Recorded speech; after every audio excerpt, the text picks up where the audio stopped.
Welcome to Launch Code, a premier business podcast. Starring Evan Hafer, Matt Best, and Jared Taylor.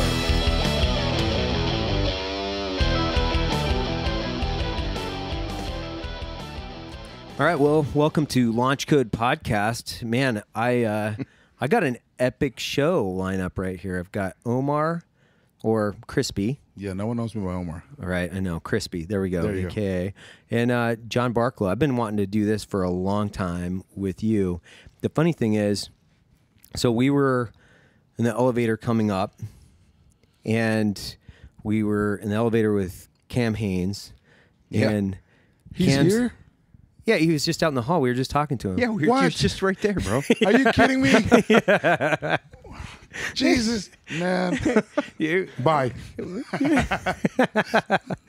Yeah, we were just talking to him, and Cam's like, well, you've been on every podcast or something like that. He said he's made some comment about you being on a lot of podcasts. So have you been on a lot of podcasts? I guess. I Really? couldn't tell you how many. Like I told him, I said, I just keep saying the same thing every time. Right. Yeah. A preacher friend of mine said, just keep saying the same thing every time. Somebody will get it at some point. But. Somebody will get it at some point. Yeah. And we were just talking, so we were talking about Cam, and we were like, man, that dude motivates so many people, and his message is so fucking positive that it's really hard to think that anybody would throw any mud towards that dude whatsoever, right? But that's social media, but... Yeah, that's a problem with social media, but I think it was...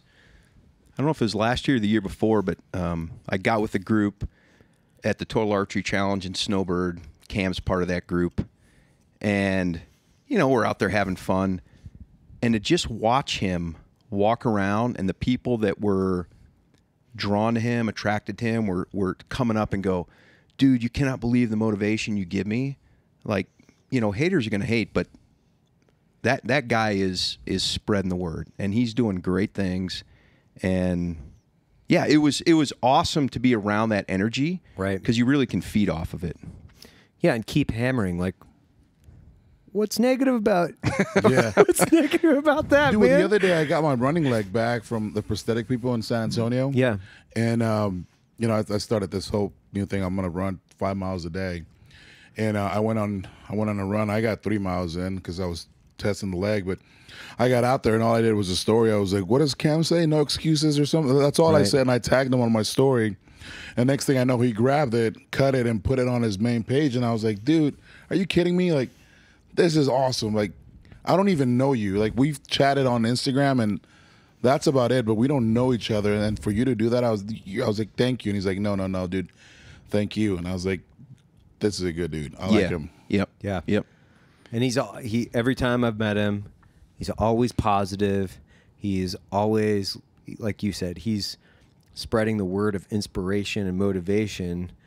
You can't really, you can't fault the guy one bit in any way, shape, or form. And if more people were out there doing that, just saying, hey, man, keep motivated, do epic shit with epic people. My wife follows Cam, and she's an ultra runner. She's run like a few big races, and she's like, dude, have you seen this guy? I'm like, I mean, yeah, I know who he is, honey. I know who he is, right? But like, yeah, but what's amazing about him and kind of the positive about social media is the reach that he has is far beyond, the running community or the hunting community, those kind of real obvious things up front. But, if you follow him at all and kind of, like I said, you see him in public, it is amazing the reach that the gentleman has. And you're like, it's far beyond the obvious. And that's what's super cool. Like the lives that he's touching, the motivation he brings, you're like, yeah, I'm pretty much a turd. Yeah. Yeah, I'm doing nothing with my life right now. Yeah. That's why I like hanging out with those dudes. Yeah. Like Tim Kennedy comes in the room and you can't be infected. You want to go punch somebody in the face, go rappel off a building, fucking start a business. I don't know. Like get something. Cut somebody with your knife. Yeah. Like, I got an extra 15 minutes. I need to do something. Yeah. Hey guys, I got an extra 15 minutes before I catch this plane. I'm just going to knock out a quick 1,000 push-ups. What? Okay, God, I'm going to run from my room to the airport.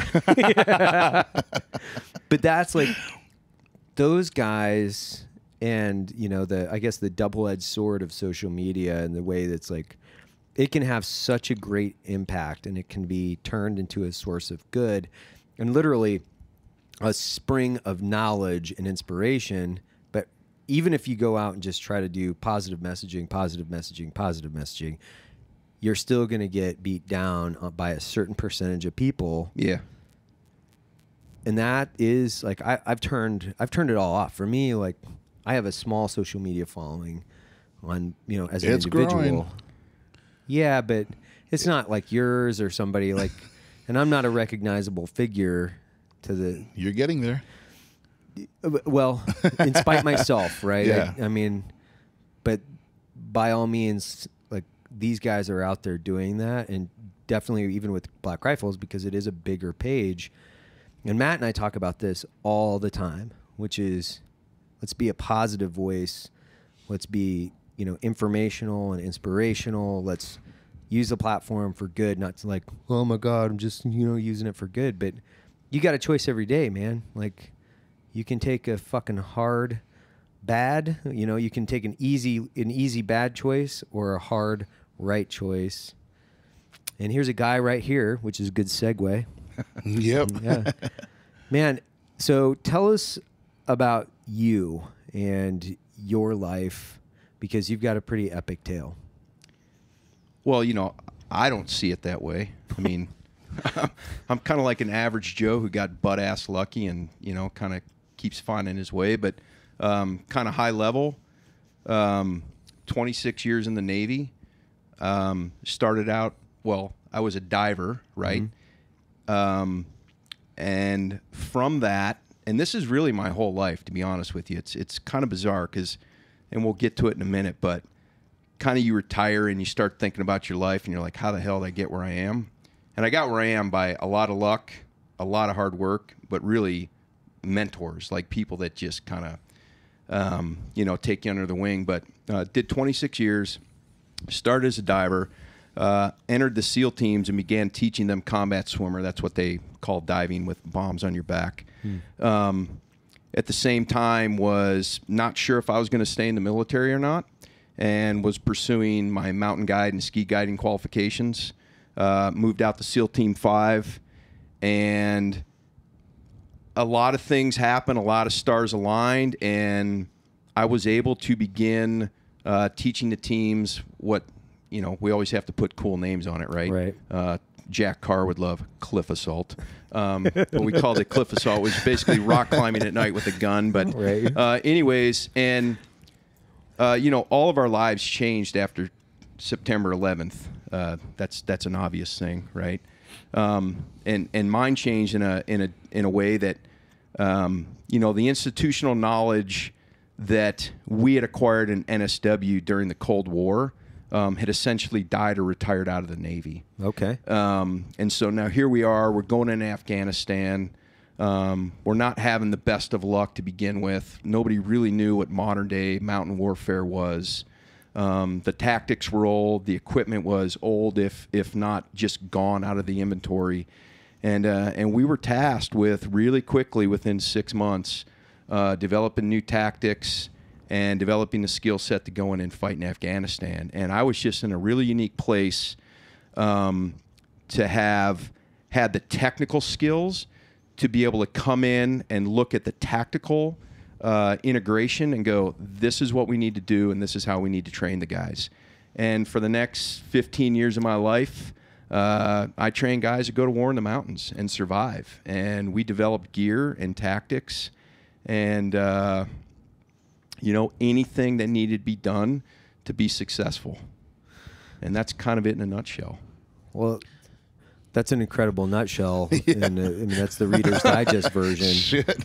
So, and I actually love the way that you put that. Like, well, combat swimmers basically strapping bombs to your back and swimming, and then cliff assault. Is that what you classified it? Yeah. It's just like climbing with a gun. Yeah. Right? So I think that the things that I loved, because I was a mountain person when I grew up in northern Idaho, mm-hmm. backpacking and hunting and doing all these things. And when I joined, it was pre 9/11, And SF for me was a way. I was like, dude, you guys are going to pay me to put a backpack on and go around in the woods and I got to carry a gun? That sounds pretty epic. I'm just going to live in the mountains? Yeah. That's a little bit different, but in my simplistic way, that's what I was looking at, right? It's like, man, this is awesome. Yeah, I worked a lot with 10th SF over the years. You know, those are some really, you know, they're professional soldiers, obviously, and they got some good skill. You know, I like to say I taught guys to go in the mountains and do everything wrong for all the right reasons. And really what I mean by that is, you know, when you look at it from, you know, movement and terrain and all these kind of things and the dangers just that the mountains and environment, you know, provides. Right. You know, there's a lot of things that you classically would not do. Right. And that was all the things that we needed to teach guys and take them in and go, yeah, you need to mitigate the risk, but this is what we need to do to be effective, you know. You had to develop tactics that were completely outside the box and nobody'd seen because, you know, people have been fighting wars there for how many years? Like hundreds at least. I can't add it up in my head off the top of my head, but a long time. Longer than I've been alive. A long time. A long time. So, and that environment alone can be, quote, an enemy without the enemy actually being applied. So once you get a person that can go into that environment, not necessarily think of themselves, be aware enough to think of their buddy, be comfortable enough, well, then all of a sudden you just start kicking ass. So, well, that was the big thing for me because entering and then working in the mountains, and we worked a lot in like Rainier and in and around Rainier. Our gear was atrocious. When I first signed in, it was like we had these giant snowshoes that still had like the weave in them. Yeah. And I was like, dude, my MSR snowshoes are like 10 times better. Now, granted, when you're carrying weight and a few other things like flotation comes into play and you've got all these different factors, but it was like static poles, like for, you know, trekking or ski poles with heavy, big snowshoes. And, you know, you've got your camo over your, what were those called? The overwhites. Yeah, the overwhites. Yeah. You're freezing your fucking ass off because the gear was shit. Your weight was just through the roof, and you're carrying. At that time, we hadn't even transitioned over into like the mountain house type of dehydrated food. We were still like carrying MREs, and like your weights are just through the roof, man. And it made it so miserable that you didn't want. You're like, God, I hope we don't fucking fight in the mountains because this is horrible. Oh no, you're fucked. You know, and we needed to figure that out. And you know, 100-pound pack on your back, because you're a smaller guy than me, and a 100-pound pack on my back, percentage of body weight, like it's a big difference. It's a big difference to be combat effective, right? And so that was one of the things we did is, you know, not just the tactics, but how do we develop the gear? I mean, really, the military, I'll say SOF in general, we were 20 years behind. Yeah. You know, and that's kind of classic, this kind of ebb and flow, and you're funded or you're not funded, you know, but, you know, we kind of had to figure that out. And I won't remember the year, but it was really early on, and a guy calls me, he says, man, he goes, we inserted at like, say, 10,000 feet. Doesn't really matter the altitude, but snow. And he goes, we're all sitting there in the bird, and he goes, there's a pile of snowshoes. And I remember the snowshoes. They were like gold tubing, and kind of similar to what you're describing. And he goes, there's a pile of snowshoes, ratchet strapped down to the deck. And he goes, we're coming in. He goes, we don't know if it's hot. We don't know shit. And he goes, and everybody's looking at these snowshoes going, what the fuck do we do with these? Right. Like, do we put them on? Do we not put them on? And they decided not to. And he goes, the ramp comes down, and they fucking jump off into waist deep snow, and they're stuck. And it wasn't a hot LZ. And he goes, if it was, we'd all been dead. And we were like, what the fuck are we doing here? Like, we are so ill prepared that we, you know, I mean, just dedicated the next 10 years of my life to figuring it out. So. Well, and what an incredible opportunity, because I'm sure it's a once in a lifetime. Yeah, I mean, and not to, you know, it's a ton of work. Like, it's just a massive amount of work, but how much fun did you have developing that curriculum? When I say that, hard work is fun. I love complex problems and hard work. Like, it's like my favorite thing in the world. How much fun was that? I'd do it again in a heartbeat. I had a very understanding wife. I've been one of the lucky ones, you know. I think I've been married 27 years, something Nice. like that. Right. My wife was in the service, so she was pretty understanding. But, dude, I'd go back and do it in a heartbeat. If they came to me and said, "Yeah, we need you," I'd be like, "Yeah, I'm down." No, it's the best time of my life. You know. It's funny. I was in outdoor research in Seattle. Yeah. And they had this old retail shop, and then and I'm sure you had been there at one point. And I was looking at something, and the bing bong of the door opens, and like 4 guys come in, and I was like, "Oh, these guys, they look and smell like me," and you can always tell, right? You can always tell, like it was like big watch, but they had a little bit longer hair, and everybody's a little bit fit, Gotta have a big watch. and yeah. And I struck up a conversation, like, "Hey man, so what's up? What are you guys, doing the butt sniff?" And they're like, "Oh, they were West Coast team guys, and they were coming up to do a joint mountaineering op, for lack of a better term, with 10th Group. 10th Group's mountain team had come out, and they were all getting on Rainier to do, a summit and a bunch of different stuff." And I was like, "Oh, that's really cool." But we were all in the same place looking For the gear. Yep. So when you started working on the gear, were there companies that you went to like straight away and were like, "Can you guys work with us?" Yeah, obviously the patriotism post 9/11 was through the roof, and Right. You'd love to see that continue, but it comes and goes, it wanes. But yeah, we almost didn't have to ask. Companies were coming to us. Right. You kind of put the word out, and I'm sure we'll get into it here in a little bit, but that led to the future. My current existence, but companies came to us and said, "Whatever you need, however you need it, however many you need, you just tell us."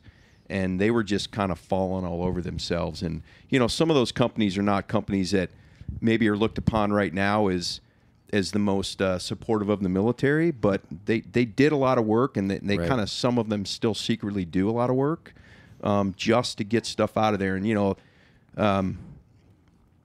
one of the good things of a war, right? I mean, Right. you always got to have some good and bad, but one of the good things is the rules get the rule book kind of gets thrown to the side, and it's like, Right. boys, fucking get it done. Yeah.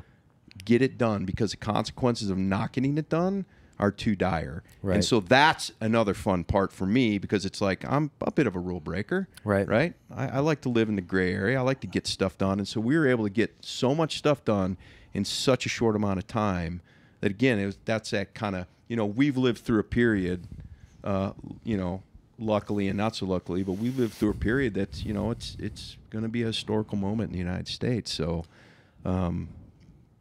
I feel just lucky to be a part of it at some small level.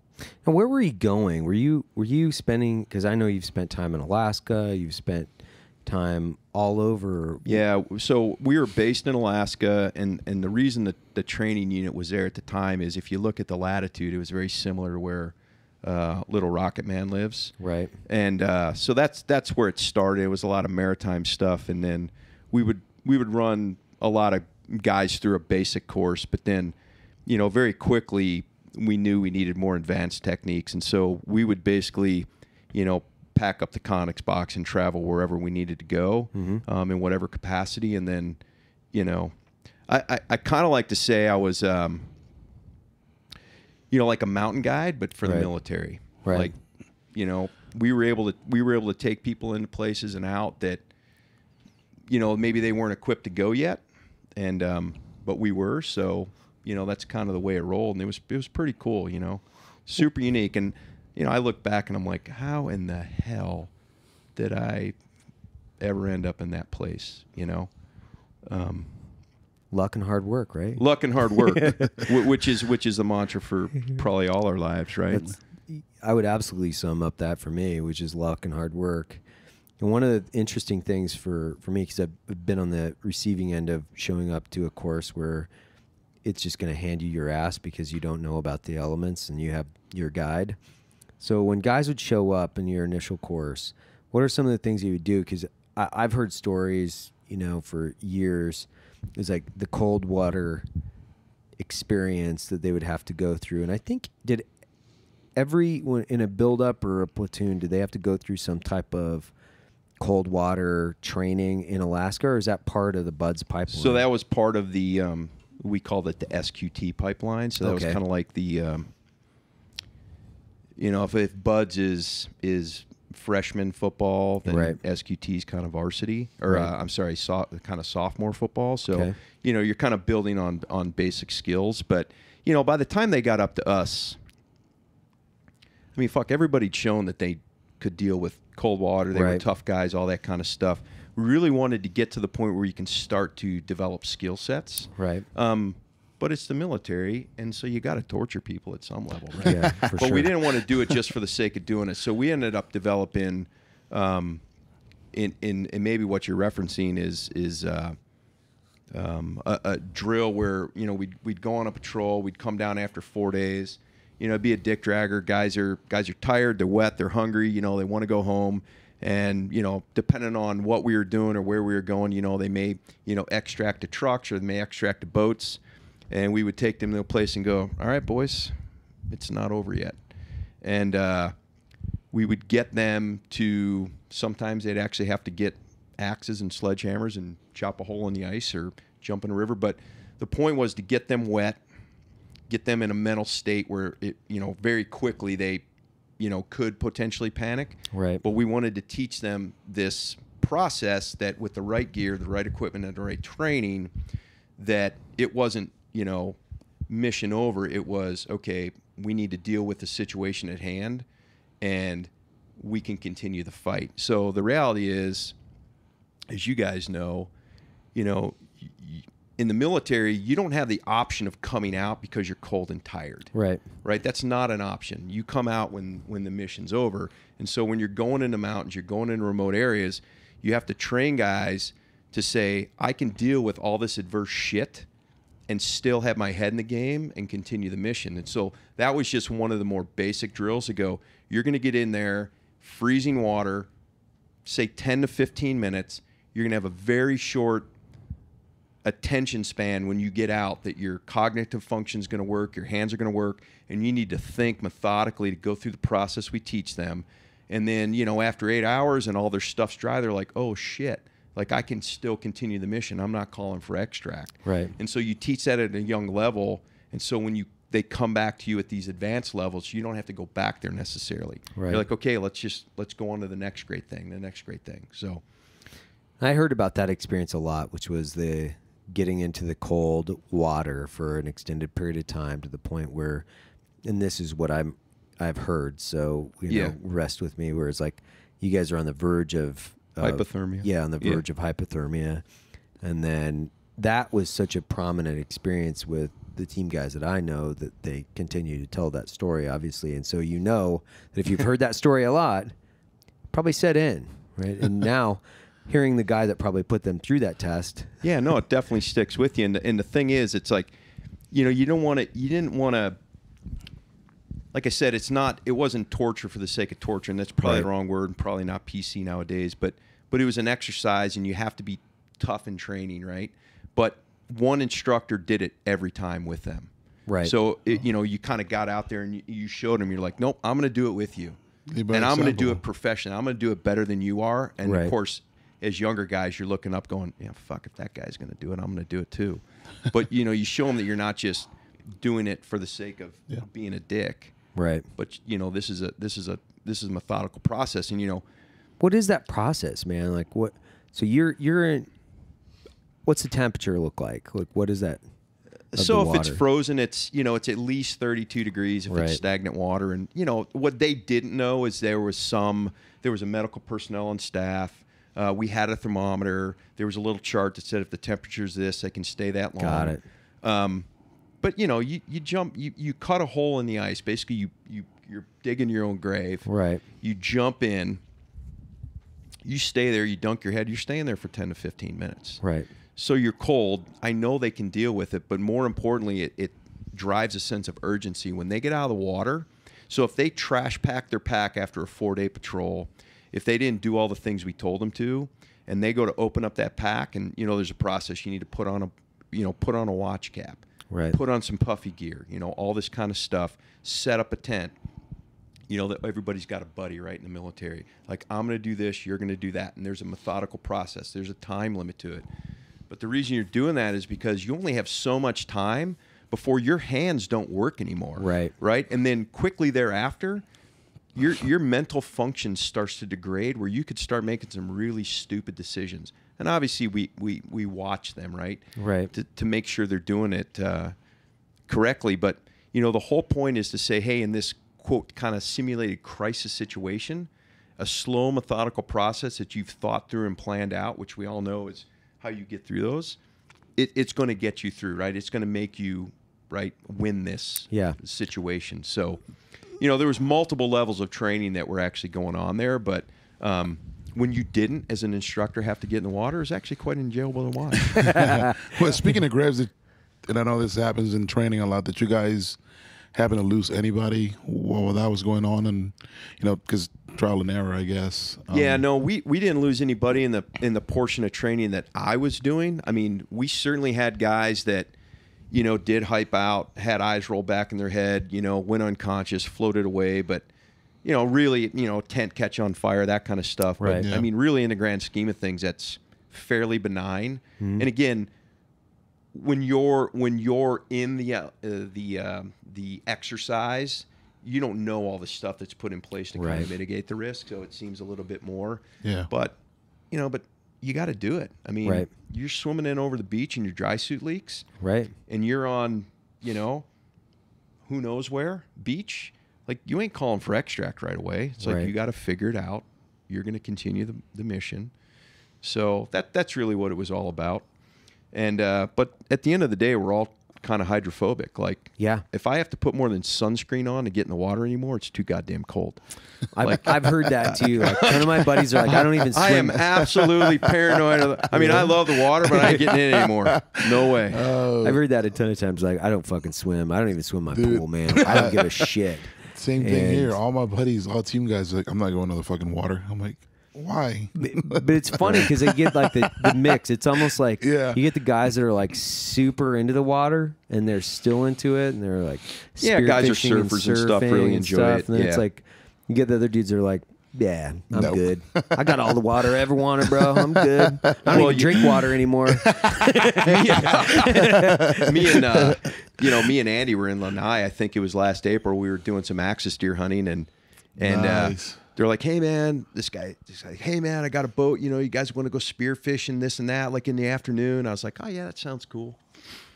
Andy and I are hunting. It gets to like noon. I'm like, hey bro, like we need to probably go if we're gonna go get that boat. He goes, I don't want to go on a boat. And I'm like, thank God, because I don't want to go on a boat either. We blew the guy off and just kept hunting all day. Well, I mean, I would have done the same. I would not have passed up a hunt there. It's a target-rich environment. Oh, It's amazing. It's awesome. I've seen videos and pictures of that area, dude. We got to do it. Yeah, no, it's With our awesome. bows. And what's awesome is, like, literally, if you wanted to, like, go hunt for a couple hours, go hang out at the beach, get some drinks, go back and hunt in the evening. Like, it's super cush. It sounds miserable. It does, sounds like a horrible. Sounds like a horrible hunting experience. Like, I wanted to fucking rain, sleet, and snow for a couple weeks and not shoot a thing. That's what my preference. That's what I like. But to each his own. To each his own. So when you were in Alaska for a long period of time, and then did you pull out of there and then run what you were doing out of the West Coast, like out of San Diego or something? No, that was before. So did the West Coast thing, then moved up to Alaska, kind of retired out as the assistant officer in charge up there, and then I think it's been almost 4.5 years. It seems like 40. Wow, really? It seems like 40. It's kind of insane. Sometimes it seems like just yesterday, and sometimes it seems like 7 lifetimes ago. Well, are you still getting to the mountains quite a bit and doing what you do? Yeah, so I live in Montana. Where at?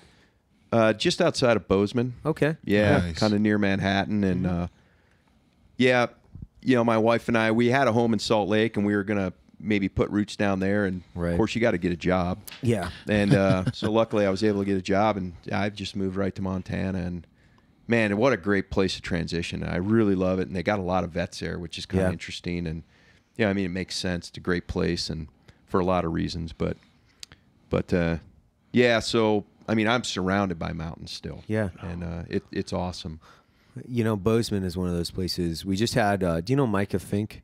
Yeah. Yeah, so he Yeah, was just absolutely. on. Yep. He and I work together, and obviously he's doing Horses for Heroes. Yeah, so the company I work for, we sponsor him. That's right. Yeah. Yeah, he was saying that. I totally forgot Yeah, about that. yeah. Great guy. So now you've transitioned over. You've gone out. You're getting ready to retire. Did you know what you wanted to do? Did you have a plan for what you were going to do when you retired? You know, it's funny. I did, but I didn't realize at the time how naive I was. Right. Only looking back. And so I was like, you know what? I was passionate about what I did for so long, and I could not imagine having a job or a career that I wasn't still passionate about. And I wanted to have fun. Right. I wanted to have fun. I wanted to make some money, but I wanted to have fun. And so I'm like, you know what? I think I want to go into the hunting industry. I've done it for 30 years. It's fun. I think it can weather some ups and downs in the economy. Right. And I picked a company, and I said, I swear to you, I woke up at 2:00 in the morning one night, and I said, I'm going to work for Sitka Gear. And, it's weird saying that kind of out loud. And I had no idea that they weren't even hiring at the time. Right. But I was like, yeah, that's what I'm going to do. Right. And it wasn't working out. And I had a guy, Rick Elder. I don't know if you know. I know Rick real well. Yeah, real well. Yeah, that's right. Yeah. And Rick called me, and Rick and I had worked quite a lot together. And you got to have some breaks in your life. Like, somebody's got to believe in you, and somebody's got to give you a break. And Rick said, hey, man, he goes, I know I was basically retired, and I was moving to Salt Lake, and I had no effing clue what I was going to do, but I knew I was going to work in the hunting industry, and I was going to try to work for Sitka. And Rick's like, hey, I'd really like you to come to work for Beyond Clothing and be my product manager. I got a couple fairly high-profile, clients I need to work with. Yeah. And I said, well, Rick, I'm moving to Salt Lake. He goes, well, that's fine. You can move to Salt Lake. You can fly back and forth. Like, very accommodating. Right. And, Tom, we talked to yesterday. Tom talked to me, again, very accommodating. And I worked for them. I think I did a good job for 6 months, and the whole time I'm still trying to work for the hunting industry. Right. And when the opportunity presented itself, man, I felt a pit in my stomach that I had to tell Rick that I really wanted to take this opportunity. And that guy, to his credit, said, brother, he goes, if this is what you want, I'm going to support you.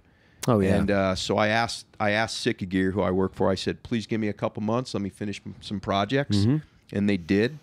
And I moved up to Bozeman. It's been a little over 4 years now. So, well, and just to kind of back up to that, which is Rick is the CEO of Beyond Clothing. Beyond Clothing, yep. And he was a former product Ranger, guy and Ranger. Yep. Yeah, he's yep. doing a lot of product dev stuff on the SOCOM side for a while. Oh yeah, he's kind of an unsung hero actually for actually getting us all the gear. He's the one that had to procure money and stuff like that. So. Well, and Rick is such an eccentric guy. So the first time I met Rick was he was taking photos of something, and I was like, "Who's this fucking hipster dude?"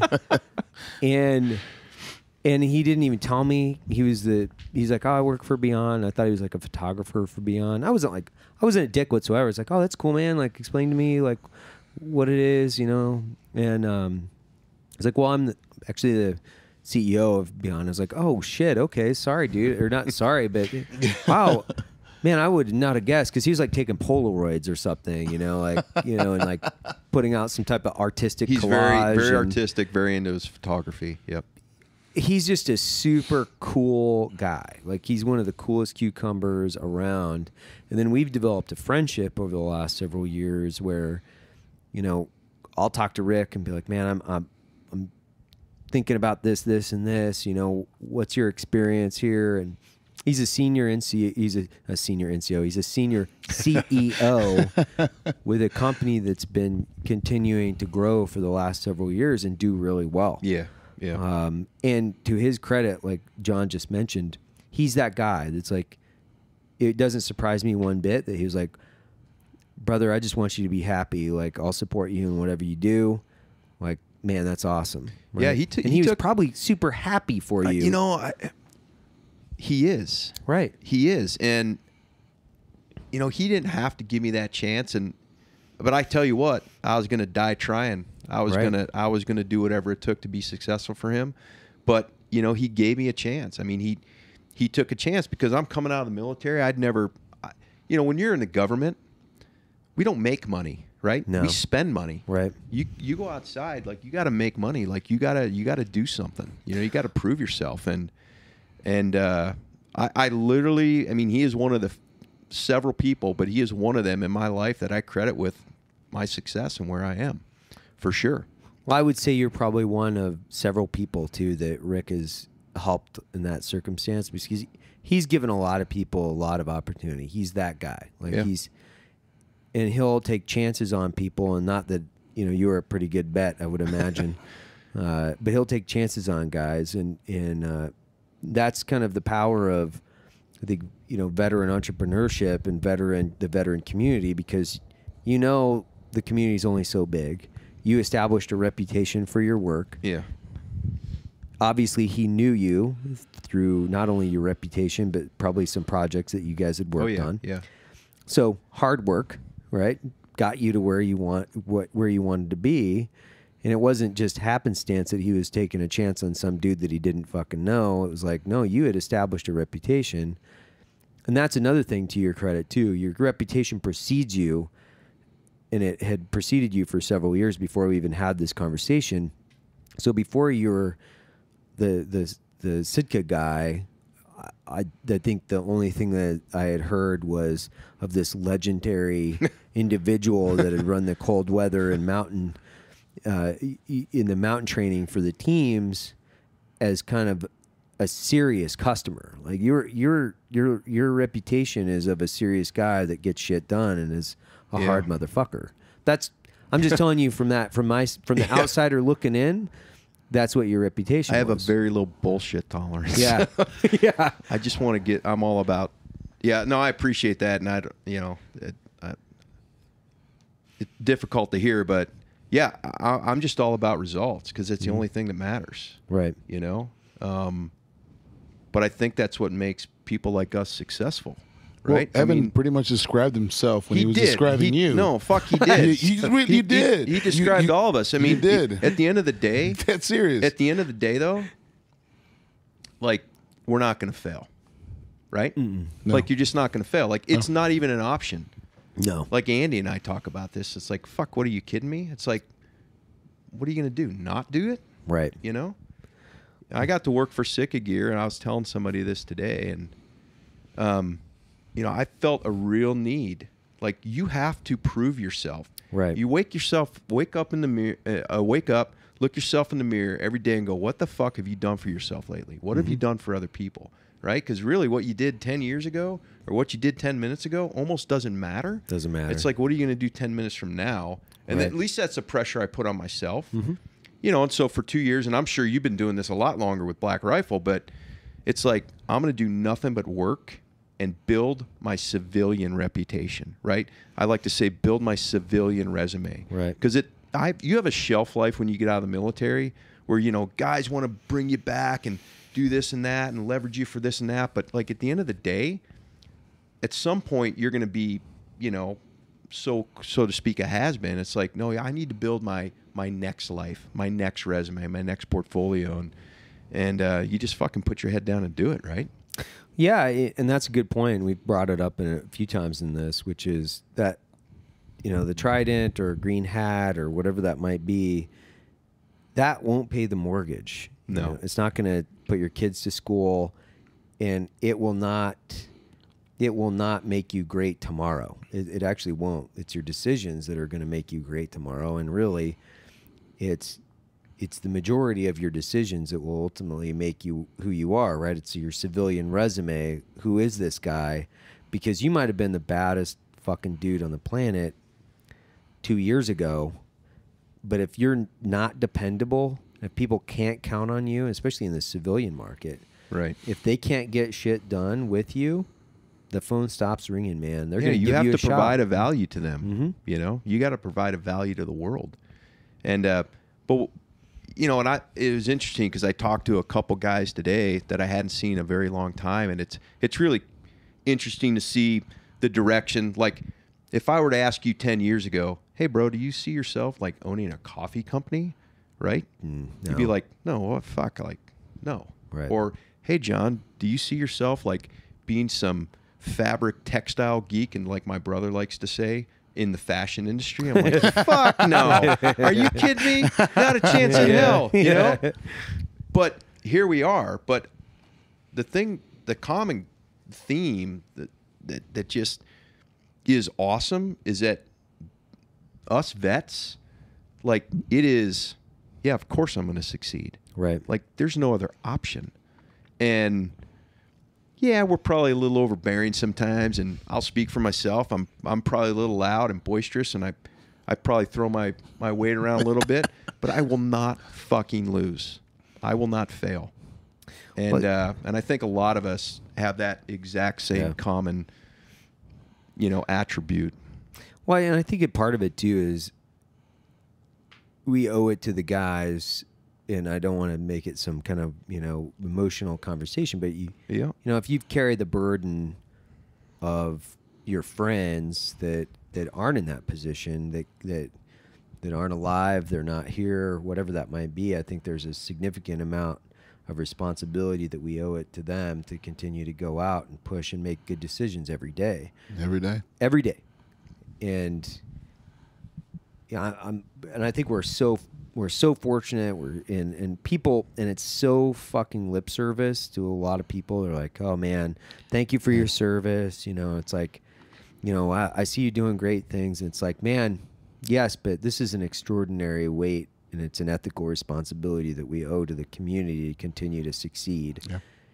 And if you give up, how are you going to lead and inspire other people to make, you know, if they're transitioning out of the military for a medical reason, or maybe their time in service has just come to an end? One of the big things that I feel is our responsibility at our company is to make sure that we're a positive influence for the community. That's why we do this podcast. Yeah. No, you guys do a great job, you know. I don't know if I can say. Don't look at me. I just hang out. Yeah. You know, like Crispy's like one of the most motivational people on the planet, right? It's like, you're a good dude, 360, which is, you know, 365 days a year. You're a great guy doing epic shit, inspiring. Absolutely inspiring. Yeah. Everybody around you. And it's, the thing of it is, Crispy, is you would be that guy regardless of your injuries. You would be that guy. You're that guy. I really don't know what to say. I mean, it comes back to what you just said. I just do it because I carry the burden of those that aren't here. And that ultimately, I just want them, you know, whether you believe in God or not, I just want them to look down and be proud and be like, you know what, you're doing a good job. So the day that we meet again and, you know, you're face to face and they said, you know what, you did us proud. That's why I do it. Well, I would say you're doing a pretty damn good job at that. Thanks, you know, man.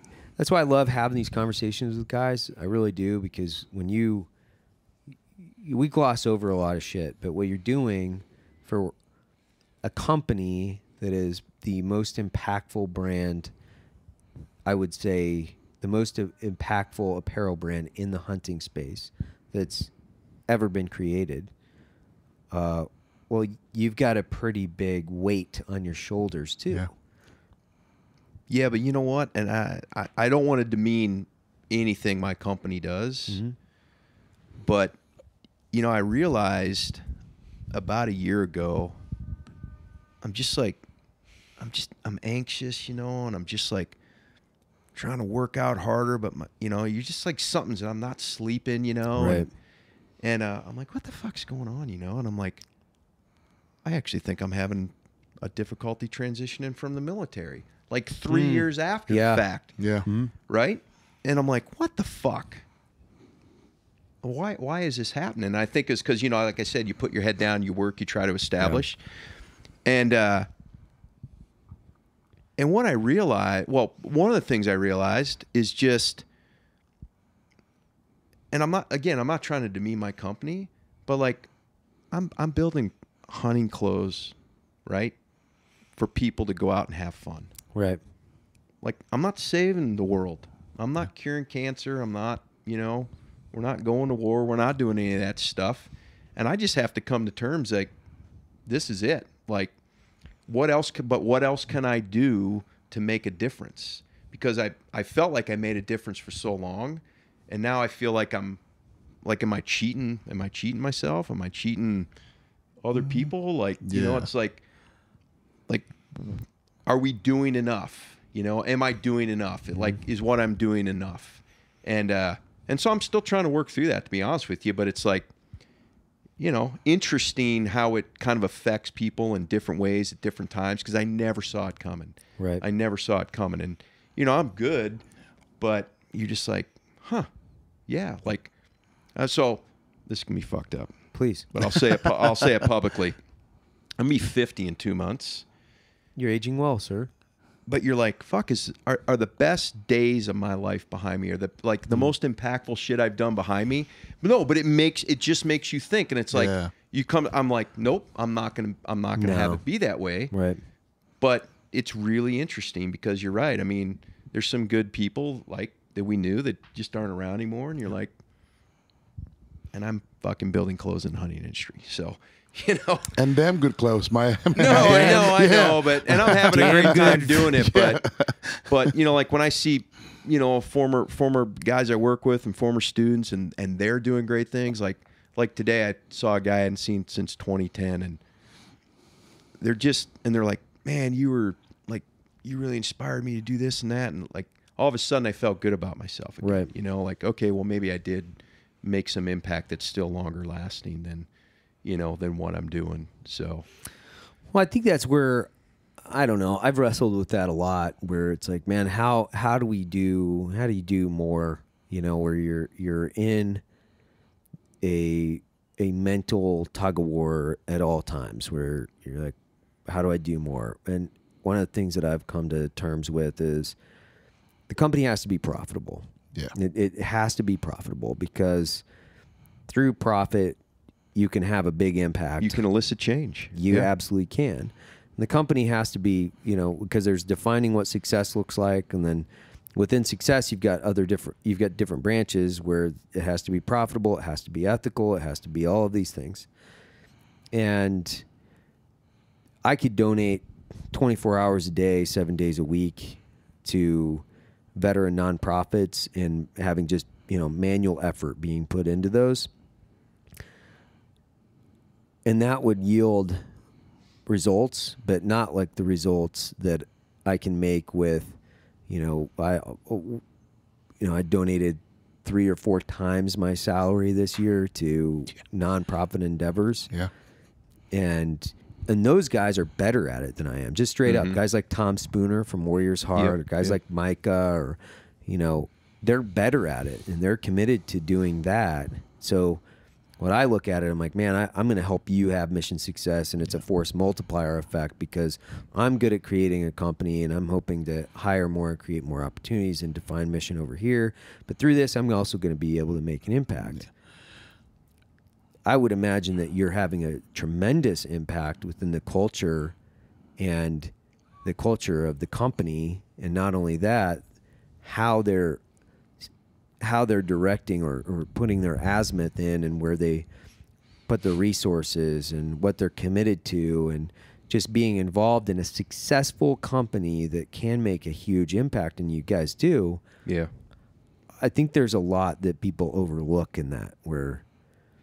Well, and you talked to Jonathan, right? I mean, you've done a podcast with him. Awesome guy. So you kind of know his jam, and like, I'm super proud I really feel blessed in a lot of ways to work for Sitka Gear and kind of what Jonathan's vision is, and we're carrying it out.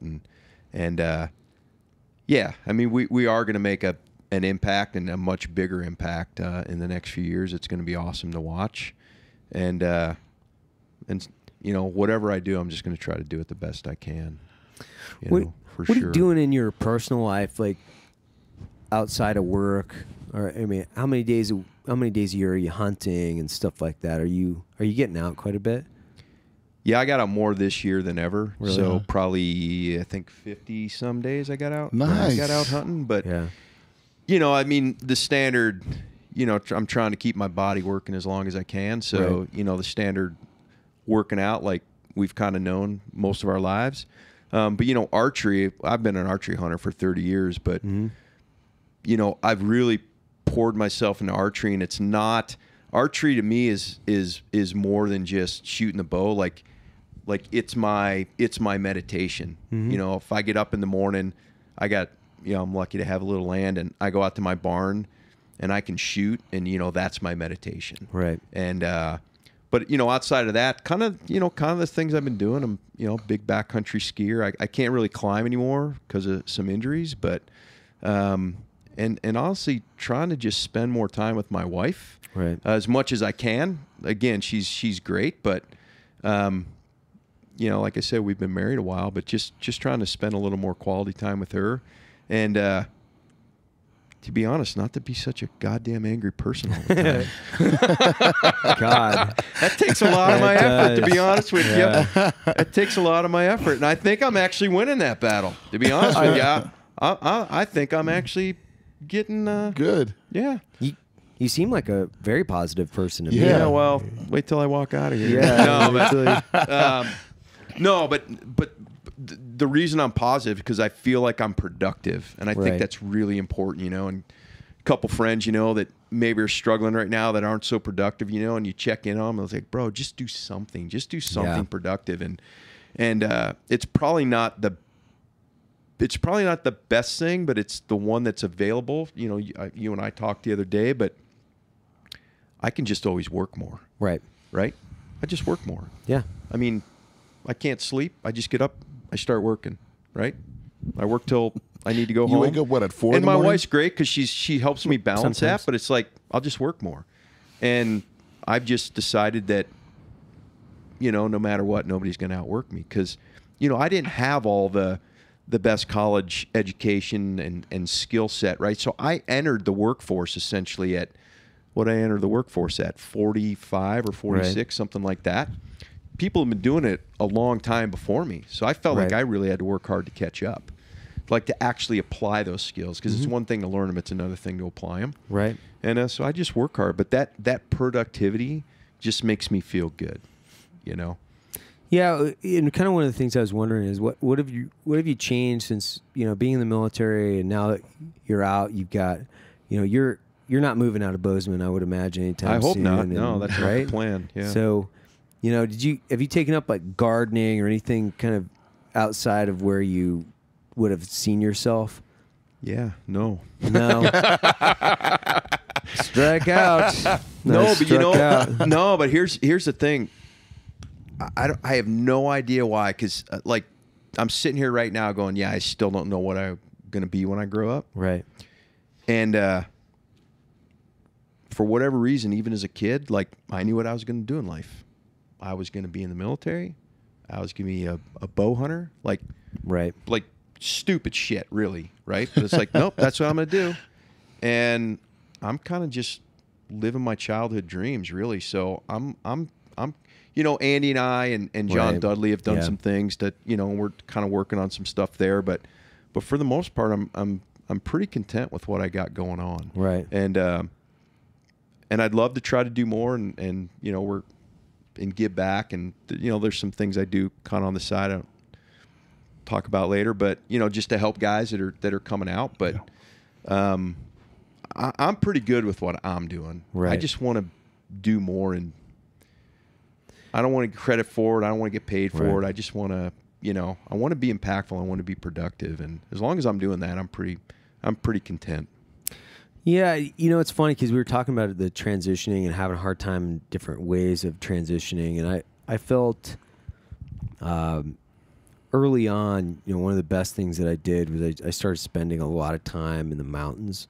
Yeah. And, you know, just being in the mountains or outside doing something, right? Just like doing something.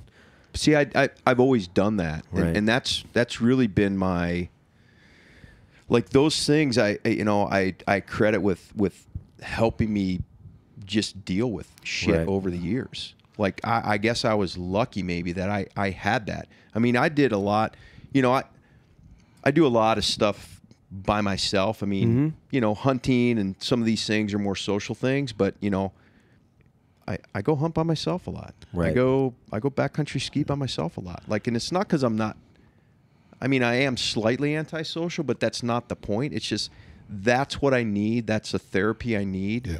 Like, I am comfortable being with myself and my own thoughts. Right. And I've been lucky enough to be doing that for a long time. And so, you know, maybe I have a little bit more time to do that now, but I'm just kind of continuing down that road because I know it works for me. So like being in your industry and you know, obviously seeing all the guys that get out and hunt, it was the same thing for me. You know, after I was wounded, I came to a realization that I wasn't going to be able to perform my job anymore and that I needed to get out of the service. Right. I knew that, you know, my military career came in a screeching hold and that's it.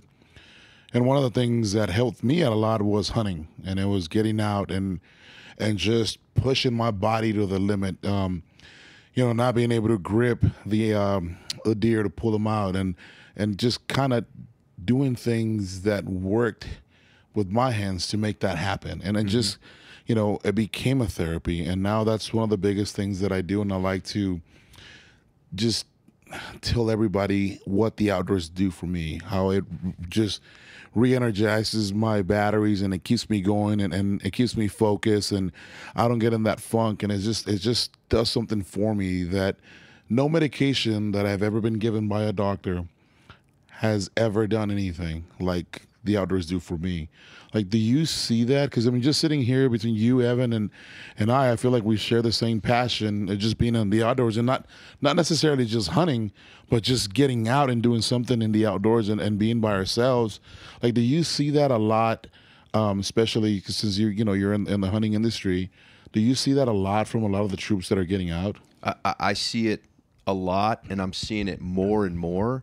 I had a conversation today, you know, and it's unbelievable that, you know, guys that never hunted before, and they're, I don't know what it is, maybe just through social media and podcasts like this, guys talking, but more and more, and not just guys, but they're coming into it and they're asking about it. And I think they're intrigued, and especially like the archery hunting. Yeah. Because, I mean, it takes a commitment, right? And so all those things like training, commitment, the mental toughness, the execution, all these kind of things. And like I said, for me, it becomes at a certain point therapeutic. Yep.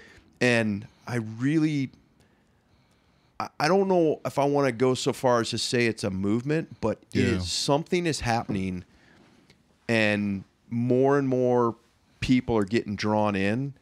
And these are kind of some of the things I'm talking about where I know something's happening. Yeah. I know my life's moving in a certain direction. Yeah.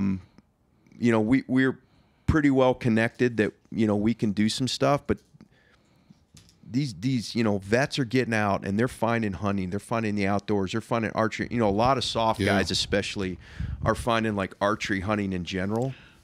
Or I mean specifically. Yep. And I think it's this kind of what I was talking about. Like, you've done this thing for however many years, and there's almost like this void. Like, you need to fill this one little part of yourself with something. And I think this, you know, bow hunting is one of those things.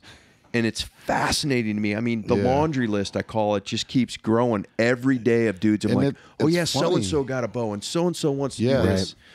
Well, same here. Like, I've always been a rifle hunter just my whole life. And then the only reason I never picked up a bow is because obviously my hands are jacked up, and I was always scared to injure myself or injure somebody else or not, you know, be able to pull back. And so I was very hesitant about it till I actually took the time and I went to an archery place and became really, really good friends with the owners. And they allowed me to come in at night when no one was there. And I started with a kid's bow, and I was pulling back That's awesome. 15 pounds, Yeah. and then 20 pounds. And then I worked up to 55 pounds within 4 months. And then 6 months into it, I went on my first hunt ever. A buddy of mine called me and he said, "Hey, I got a tag for you to come get a bison." And I was like, "No, you don't." And he's like, "Come on." And went out and tried and failed the first time. And then went out again and was successful at 50 yards with a kid's bow at 55 pounds. Got a clean pass through.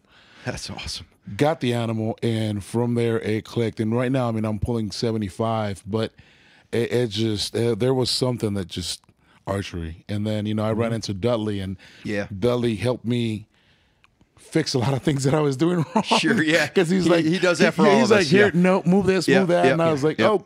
And then groups got better, and I started getting way better at it. But yeah, it's man, there's something about archery that is, I like the movement that's happened in the community, and I love it because there's a bunch of us in it now, and it's amazing, and it's done a lot for me, and I just truly love it. Well, hunting is a primal pursuit, and bow hunting is an even more primal pursuit, and that's nothing against rifle hunting, right? No, but a lot of us have shot guns for a lot of years, and we're pretty proficient at it. Yeah.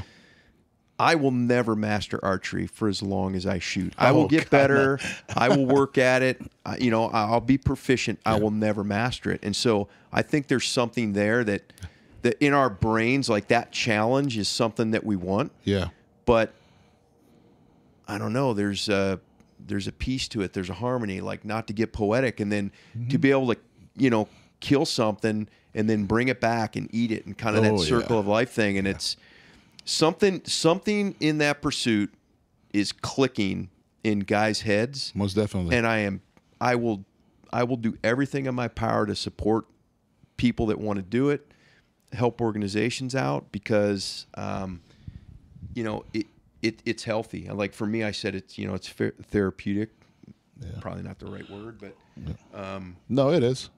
I think it is. Yeah, because it's therapeutical for me. Yeah, like I said, I don't see a shrink. I don't take medication. I don't do none of that. And the outdoors is all I need. And that's what keeps me going. It's humbling. Every time I think I'm good, right?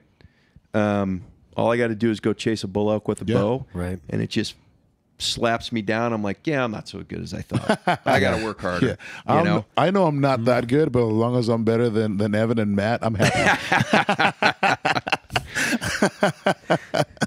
Man, I started shooting a traditional bow in my shop. Oh, so you just went all the way. Full ninja. Well, honestly, I grew up shooting. I didn't grow up bow hunting whatsoever, but I grew up shooting a lot. We shot muzzleloaders. We went to rendezvous in the summertime. Where'd you grow up? Idaho, northern Idaho. Oh, that's right, northern Idaho. Yeah. And my grandfather, he ran like the local chapter of Black Powder, the Black Powder chapter rendezvous, and so I was going from rendezvous to rendezvous to rendezvous in the summer, and throwing tomahawks and knives, and going on what's called the trail walk, which is like competitive shooting, right? I grew up shooting at that level, and then progressing into all kinds of other things. I just like hitting targets with projectiles. I don't give a fuck what it is. Like, it's give me a rubber satisfying. band, I'm going to try to hit something with it. Give me a fucking ball, don't care. But I noticed when I started the company, I didn't have any time. Couldn't go to the range, and like dry fire doesn't like. Yeah. He doesn't like blow your skirt up, man. Right. Like that ain't going to get the job done. So I was like, man, I want to shoot something. And I was talking to one of my buddies, and he was like, dude, you got to get a bow. Yeah. But then the compound bow looked like a fucking robot to me, and I was like, I'm not. That thing looks way too complicated, dude. I just want to pull a string and shoot it, like that's.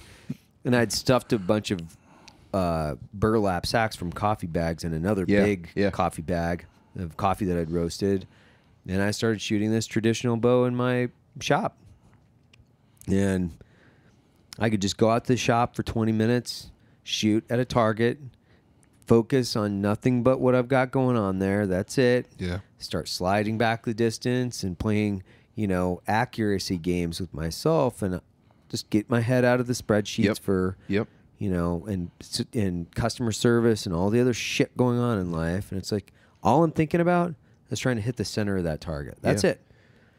Simplifies everything down to like this, and it's great. One thing. It's quiet, right? You can do it in your shop. You can do it in your backyard. I think Josh Bridges probably does it in some subdivision in San Diego. Right. He's probably going to get kicked out of sooner than later. but that's what it is. You're able to do it more often. And it's not like, man, I got to load up the range bag, got to reload, whatever, you know, all this kind of stuff. And it's like, no, I'm just going to go shoot some arrows. Yep. When it's loud, like shooting is loud. Yeah. And that's the other thing is like, you start, you got to get, I double up ear pro now. And, not that I love shooting. Like, I'll shoot, like I said. Yeah. But it's like now I like suppressors and doubled up ear pro. And comps. Like, I just don't even, I just want to like shoot something quiet. That's all I want to do. Yeah. And so with archery, especially now, and Dudley said it when we were talking, I was like, oh, I shoot traditional bow when I first met him. And he's like, and I go, do you shoot trad or something? He's like, no, I like to hit what I'm shooting at. So that's why he shoots a compound. It's like, no, I like to hit what I'm shooting at. I'm like, oh, okay. So that's when I progressed into that. And I actually do like that better because now you can analyze every aspect. Oh, yeah. And you can get down Infinitely. infinitely. Yeah.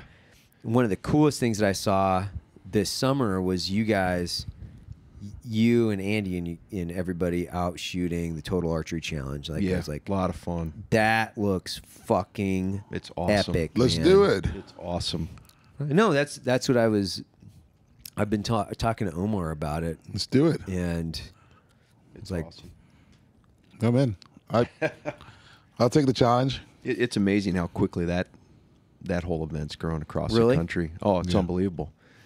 I think this year they outgrew Snowbird, and I think they're in Park City this year in the Utah event. Yeah. Like, it's unbelievable the number of people that are kind of flocking to these events. But and John announced it the other day, but and you guys should look into it, but he's putting on a at Big Sky, Montana, and then like I said, I think Park City in Utah, but he's putting on 2 big events on those first Fridays. perfect. And everybody's just going to get together. We're going to shoot. We're going to have a big barbecue. Traeger's going to be there. And We'll bring the Black Rifle L on Let's TV. go. We'll serve coffee. it's just going to be. I'll watch you guys serve coffee. Right. No, it just looks awesome, man, because it's just hunting's one thing, right? And that's a totally different feeling, and we enjoy that for all its reasons. But like going out into a mountainous environment, getting up on the trail, hiking and shooting at different targets and seeing and competing against your buddies. Yeah. Dude, when I saw that and I saw where it was, and I was like, I was so fucking envious. And I was like texting Andy. No, Andy and Dudley were driving up there on the mountain that day, and I was like, hey, man, looks pretty epic. Man, hey, so do you guys like invite other guys to do that? Or like, what are you guys doing? Oh man, I think it'll be awesome. We all do it because you know how everybody starts getting so competitive. You want to outshoot one another. Oh no, that never happens. No, that never happens. No, Matt and I are not competitive. Not at all. No, not at all. No, that's where I'm like, man, this would be really cool, and I really like this sport for the veteran community. You guys were talking about it earlier, but there's something about it that it's really connecting with guys. It's awesome to see. Dude, and it's way better. Like, I was thinking about this the other day. I was like, man, if I can go out and shoot a series of targets like on a 3D range with different aspects, and I would much rather do that than go play golf. Like any day of the fucking week, if you were to offer me 100 times over, you want to go play golf or do you want to go shoot your bow? I'm like, bow. Get the fuck out of here. Like, I want to go shoot my bow. Yeah. Before we started the podcast, we were talking about ATA. This is the first time I've been to ATA, and I was invited. Matthews in the archery country place that I should have brought me up, and I was surprised the amount of people that recognized me at ATA from shooting archery. They were like, "Hey, did we see you doing it?" They're like, "We're thank you so much. You're bringing a light to archery, and we're so happy that you're shooting a bow." And I was just like, "Holy crap, this is awesome!" Like I had no idea, there at archery at the ATA of the amount of people that watched me shoot my bow, and it was amazing. I was like, "This is awesome," and the show was epic. I just loved it. You need to go. Well, you guys were talking about it when I walked back in from taking a piss, but you guys were talking about it. It feels like the archery in America is growing. Yeah. That's the way it feels, but it could just be that I'm hanging out with John and Stump and all these guys, but that's the way that it feels. It feels like it's actually there's more people getting engaged and into the sport than there probably has been in a decade. I don't know. You guys would know. You're more in the category. Yeah. Do you think those people that brought the light to it, like Dudley and Adam Greentree and Cameron Haynes, do you think these guys are to just spread it everywhere now? Rogan too, right? And I mean, Rogan, I think he's a huge. Yeah. It's probably a huge influence. Yeah. No, I do. I don't. I couldn't tell you right now, but 5-8 years ago, the numbers didn't support that. Right. But I think that's changed, and I think platforms like John, right, and what he's doing to help people, either know about archery, learn archery, like get better at it. Yeah. Obviously, Cam, we've talked about him, but and then like it just seems the veterans pouring in, and I don't know if it's just the circles we run in, because sometimes you can kind of, it's easy to believe it because it's people you run with, but it certainly seems, and like I said, snowbird, I started shooting snowbird at Total Archery Challenge snowbird 4 years ago. Right. It was 3 days, and it was just like come one, come all, open to the public. Right. 2 years ago, they had to give you almost a tee time similar to golf, but obviously not like golf. Last year they went to 4 days with tee times, and now this year they have to pull out and go to a bigger resort. Wow. So you tell me if it's, you tell me, but certainly the guys that I kind of run with and that, I kind of hear about, man, once Andy just started shooting a bow like maybe a year and a half ago. Yeah. He reached out to me, and I'm like, hadn't talked to him in, a while. And I don't know. At the end of the day, it's just fun. Mm-hmm. And I just use it kind of as my therapy a little bit. And the other thing for me that was cool was, the last elk I shot, it's a couple years ago in Utah. I didn't even make, and I'm not saying this in a braggadocious way, but there are guys that get like buck fever and they have some type of elevated heart rate, and I'm like, I was just like, this is super mechanical, man. I'm just shooting something like I've shot hundreds of thousands of times before rounds. Yep. And it didn't really seem like there was much of a challenge. Now the hunt was a challenge, like it was physically demanding. Yeah. But shooting something wasn't that big of a challenge, right? Now shooting something with a bow is a challenge for me because I haven't shot. So I get to learn a new skill, and no shit, like this is going to be difficult. This is going to be a very difficult endeavor. It's not going to be like just mechanical. Let's put meat in the freezer. Yeah. It's going to be a challenge. When you get a 800-pound bull elk comes screaming in with his head back and steam coming out his nostrils, wanting to tear your ass up because you called him in. That's awesome. Yeah. Like that's caveman shit right there. Yeah. Right? And that's what I get off on. I just, I can't get enough of it. I mean, no matter how long I do it. And, I like it. And I think that's what's attracting guys is it's that challenge. It's that primalness of the whole thing. And that you're going to have to work real hard to get pretty proficient at this, where you're like, you can shoot a gun, right? You're really proficient at it. I'm going to give you a bow. It's like you're going to have to start almost from scratch. Start over. I could have started either But hand. I think that process is a real healthy process. Right. I mean, was that a challenge the last time you missed that black buck with your rifle? Well, that Matt found out that optic was way off, by the way, right? They fucking handed me a gun that was like 10 inches off. And they were both making fun of me for 6 months. And then finally they copped to it. They're like, oh, yeah, Yeah, we went out and zeroed it after that. It was 10 inches off. I just was had to like, throw that in there. Get the fuck out of here. Yeah, it was a challenge because I was like, man, I don't do that very often. Like, I really don't. Like, it's only so perishable, man. For like sure, it really for sure. is. Yeah, Like yeah. it's only so perishable, and it's like when you know you're center mass and you pull the trigger and you walk and you're like, how long were you oh. doubting yourself after that? I didn't, but I didn't doubt myself. I Yeah. mean, all shit happens, right? Yeah, Where for you're sure. like, you shoot enough, and you're like, when you make a good shot. And sometimes you think you made a good shot because that's like 1 out of 100 where you're like, oh man, I punched that. Yeah. Yeah. And I've done that, hundreds of times where you're like, man, I punched that. And you walk up and you're like, oh God, I did not punch that. That is way off, my friend. Whoa. And, but as the more you shoot, the less that happens. But once you've been humbled a few times like that, you're like, well, maybe I just made a bad shot. Like Yeah. that's totally acceptable. Like sometimes you're gonna make bad shots. Yep. But that was not one of those circumstances. Like I had a rest. I had a bag. Like I had a cold cocktail. Like I'm just shooting. And so. After that, it was like those guys were making fun of me for like 6 months. Oh, Like, yeah. It was like, oh, hey, big bad shooter guy, like shooting missing animals all the time. And I was just like, but I was never going to be that guy that go, I think it was the gun or I think it was the optic. 'Cause it's every dude is going to tell you that. For Like, sure. Oh, yeah, I think that optic was off. I've wasn't heard my that gun. 100 times. And so when they finally were like, oh, we actually went out and shot it. It's like 10 inches off. It's like, oh, all right. Well, I feel redeemed now, at least. I'm not saying it can't happen. I'm just saying it didn't feel like that happened. for sure. Because you absolutely know. You're like, oh, and I would tell you, I would have had no problem turning around going, man, I shanked the shit out of that. Like, Yeah.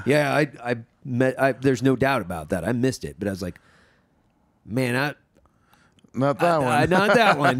Not that one. And, but that's the thing I like about, going back to the archery thing, the thing I really like about it is just like Bridges, I break the law 5 days a week in my backyard. And it's funny because I do have a story on that. I was shooting my bow in Salt Lake, and one of the cops, one of my buddies, was like, came over to the house and he's like, you shoot your bow back here? And I was like, yeah, man, I shoot my bow back here like every day, dude. It's awesome. He's like, you can't shoot your bow back here, right? Like you're in downtown Salt Lake. You can't? No, it's like you can't shoot a projectile in the city that travels over X velocity. Oh, good to know. Yeah, and it's all dependent on the city too. It's all that's right. dependent It's good on the that it's city. quiet. Yeah, exactly. But I was teeing up. I was like, because I used to shoot from my inside the back door of my house. You in posted a Salt lot Lake. of videos of that. And I put my kid on my back, me shooting out of my back door. And I look in the yard behind us because I could see my neighbor's yard. And he's standing in his window as I'm like drawing back. And then I see him like jump out of the way. I'm like, I should probably put some boards up just to like, just to like safe, hide the facts. It's not going to do anything, but I'll hide the fact. Oh, my God. And but I see it too. I mean, Cam shoots in his backyard. You see those videos. Yeah, and but shit. shoots in his house. Well, he probably has. He looks like he has a big yard. Like I have a big yard. I can get an 80-yard shot out of my house. the one now. Yeah.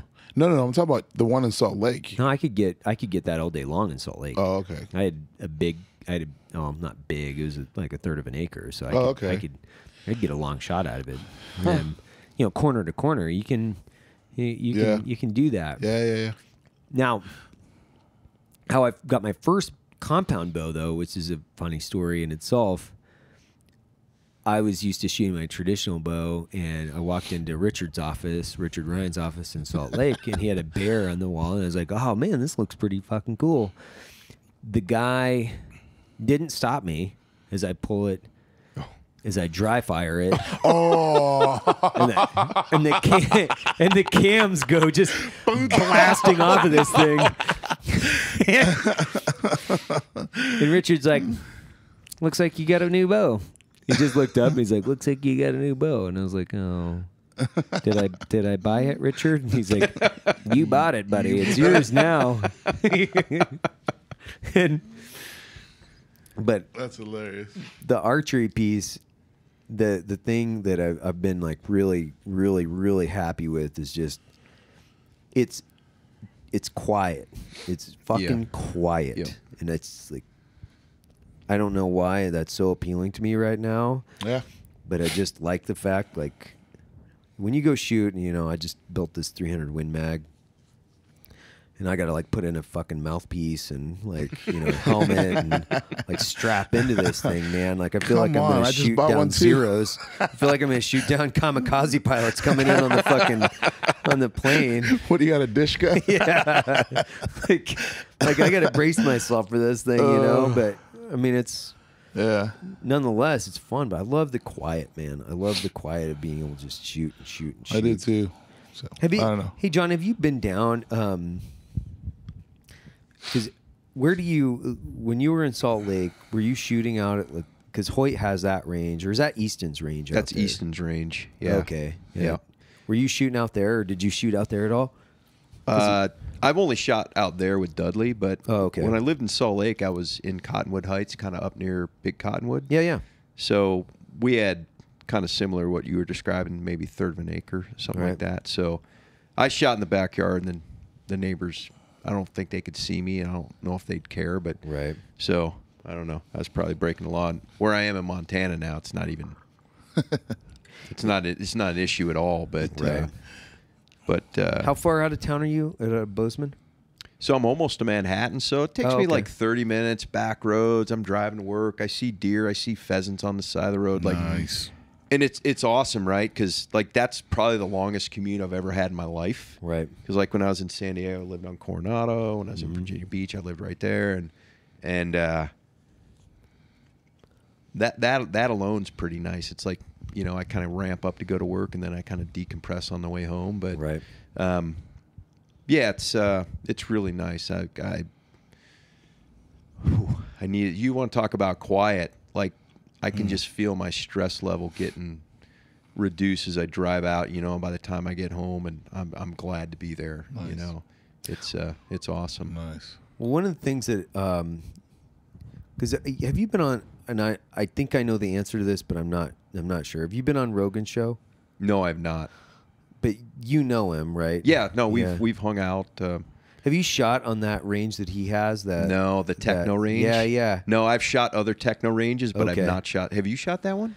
No, that's what I was going to ask you. Yeah. I was like, man, I want to shoot one of those ranges. It's pretty cool. Is it cool? Yeah, so it's like a big movie screen, so to speak, and there's these different scenarios, and like bull elk will walk out and stop, and then you draw your bow and you shoot an arrow. But when it hits, it gives you a little, you know, like red dot, gives you a score and all that kind of stuff. It's very realistic training for what it is. So what I was going to ask on that was, are you shooting your bow? Yeah, you're shooting your bow. And so is the whole wall then? The whole wall would have to be a screen, a block, basically a rubber block that you're shooting into in the backstop. No, right? it's just a screen. Really? It's like, yeah, you're not shooting your arrow. Oh, you're not. Yeah, okay. It's got like an adaptive thing in the front of the arrow. Yeah. So it hits Got the it. screen and smacks it, and then marks it where it hits. Okay. Yeah, Okay. yeah. Okay. No, you'd shoot right through the screen. If you That's shot what I was regular thinking. I was like, No, man, how it's the got fuck like a is this little happening? adaptive piece in the front.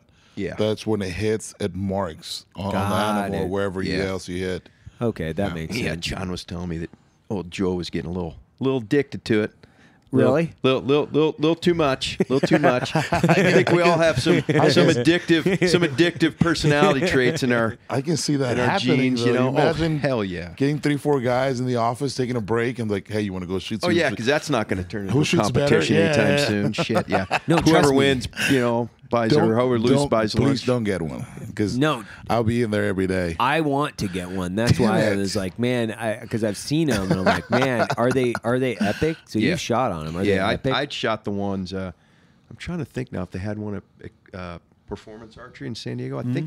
I think Bob used to have one. Anyways, I shot one for a while Right. range, but yeah. So it's fun. Okay. Yeah. See, that's all I needed to know. That's what I was after, right? And again, like for the hunting Dang. aspect, you know, that visualization of like having these scenarios play out, drawing a bow, shooting the arrow, seeing a successful outcome, like when that hunting scenario unfolds, like it, you know, it just, again, that training, that ingraining of the proper thought process and shooting technique and all that kind of stuff is awesome.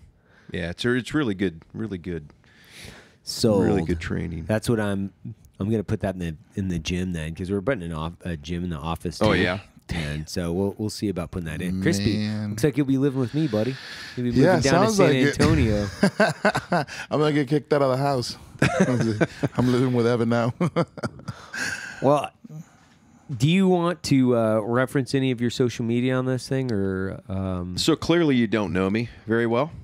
I do, but I just don't. No, I'm somewhat joking. So I have an Instagram account, and I believe it is at J Barklow. Okay. And you will go there and only find one photo. Oh, So I've posted twice. nice. Nice. There will only ever be one photo on my Instagram page. So if I post one, I delete the previous. But the I only, like that. But I like That's it. great, Yeah. yeah, no, and so the photo that you will see now is me in front of my fireplace, with a cocktail in my hand, wearing a wonderful sweater that John Dudley gave me for Christmas, and it says "Meowie Catmas," with a couple of kittens on it, and I'm holding my 20-pound Maine Coon. And I love it because it freaks people out, and they're like, bro, seriously? And I'm like, there's enough tough guys on Instagram. I don't need to be one of them. And they're like, no, seriously? I'm like, yeah, I love cats. That's awesome. Do you really? I love Yeah, it. I do. Nice. Nice. No, have a cat around the house. That'll take some stress out of the... And you know what? Seriously, they're apex predators. I know what I'm saying. If I die in my house and like my wife's out of town, there is gonna no eat doubt you. that Oh, cat they're will gonna eat consume you. me before Yeah. she gets home. Well, that's not really a cat. Like a 20-pound man. It's awesome. Like It's that like- thing is like a. Yeah, you're right. You got like a miniature lion. Oh cruising yeah, around in your no, that's house. what's so More cool. of a bobcat than That's what's so anything. Yeah. cool. Yeah, no shit. Yeah. Yeah, but yeah, I am. I'm not anti-social media. I'm just not very active. Like I follow Right. it. I follow you guys and all that kind of stuff. But it's like nobody wants to know what I'm doing on a day-to-day basis. I'm not even sure I want to know what I'm doing on a day-to-day basis. But yeah, I don't know. I'm a little anti-establishment that way. But At a minimum, man, guys have to go check out. Obviously we had Jonathan Hart, and just so everybody knows, like Sitka's not paying us to put guys on the show. We just we love the company. We love what you guys are doing. I mean, the content that you guys are putting out, the stuff that you're doing for the veteran community, the stuff that you're doing across the board. It's just an epic company doing fucking great things. So can't thank you enough for being on the show, man. It's awesome. yeah, well, I thank you guys, and I could absolutely say the same thing about what you guys are doing and Black Rifle Coffee. Yeah, inspiring. So. Well, now we Thank just have you. to get Black Rifle Coffee up in your headquarters, and make I'd sure be you guys are down with drinking that. I'd be down with. I got some. I'm gonna, I got some knocked and loaded. Yeah, I got yeah. some. if you do Yeah. that, I'm gonna move in over there. Well, I've been thinking about Boise. I know. I know, but now it's like, man, I've had like a couple guys roll through, and they've been talking about Bozeman, and I'm like, golly, man, Bozeman might be a better northern headquarters for us than Boise. You know, and better if you don't have to work like in downtown Bozeman, and you Right. just move kind of out where I am and kind of set up out there, you'll never leave. Really? Yeah. I'm coming up to sleep on your couch, dude. do Oh, it. you're more than I'll welcome. come test the product. Mm-hmm. I can't tell you my cat won't attack you, but you're more than welcome. Well, awesome, man. Thanks a lot, John. Yeah, Appreciate thanks it, a lot. bud. Really Okay. appreciate It it, was guys. awesome. Yep.